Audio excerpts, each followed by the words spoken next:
Did you know that worldwide there are only 134 times more people than there are horses? So this means that in our lives, horses are pretty ubiquitous, but we tend to forget about them a lot.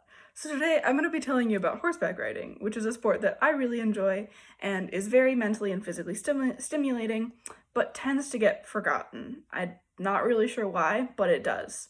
So I've ridden horses since I was a kid, and I am an active member of the Texas State Equestrian Team. I've ridden both English and Western, and I help out with the barn, or I help out at the barn when I can. So I have picked up lots of little tidbits about horses, so I know a lot about horses. Um, so today I'm going to be talking about the history of horseback riding, and then the different types of horseback riding. You got English and Western, you got your different subsets within the two. And then the benefits and detriments of horseback riding. So number one, we're going to talk about the history of horseback riding. And so ancient horseback riding, I mean, it hasn't really evolved all that much. You know, we've gotten like cushier saddles and like slightly more humanitarian ways to steer the horse rather than just ripping their mouths, you know, like we've gotten better at how we treat our animals. So I was reading this article on tophorsebackriding.com, and it was detailing a couple different like points in horseback riding history. So our first documented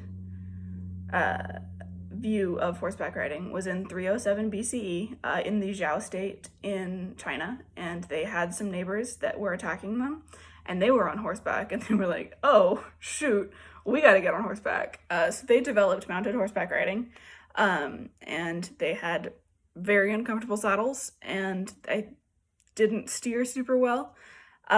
So clearly we've gotten a lot better from there, but that's where, as far back as we know, it started, you know.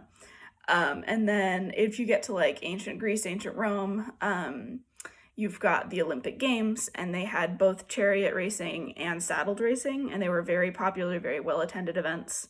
And a very fun fact, the saddles in Mulan are actually, you know, pretty accurate, especially since they are in a 2D animated medium. Yeah, okay, so now we have talked about the history, so we're going to move on to the different disciplines. So we got two main categories. We got English and we got Western. And you can break it down from there, but I'll get to that in a second.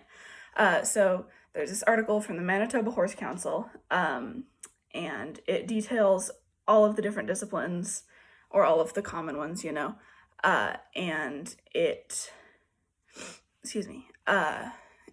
breaks them down, tells you what they're about, and yeah, it was great.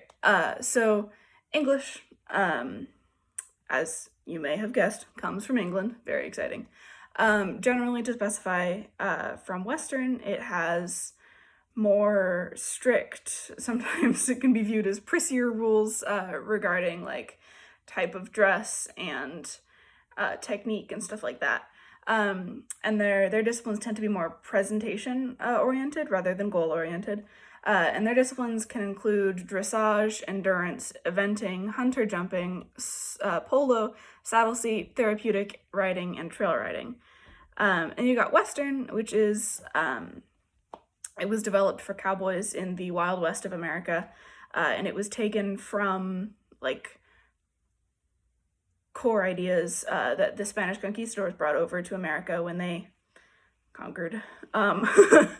And so it's a much more like laid back, like I'm gonna be on this horse for several days and I'm driving some cattle, you know, like it's a very comfort oriented, but also it's very functional. So the disciplines in this tend to be more goal oriented, because they're like, we're gonna take this cow out of this herd and we're gonna, you know, like sequester it over here.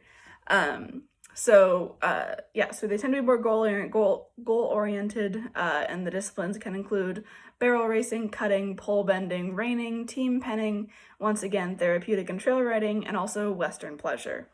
So I've ridden both Western and English. I think Western is my favorite. Oh, excuse me.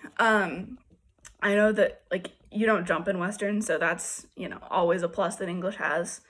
But I really like doing Western. It's much more chill. Also, the saddles are much more comfortable, which is always a plus.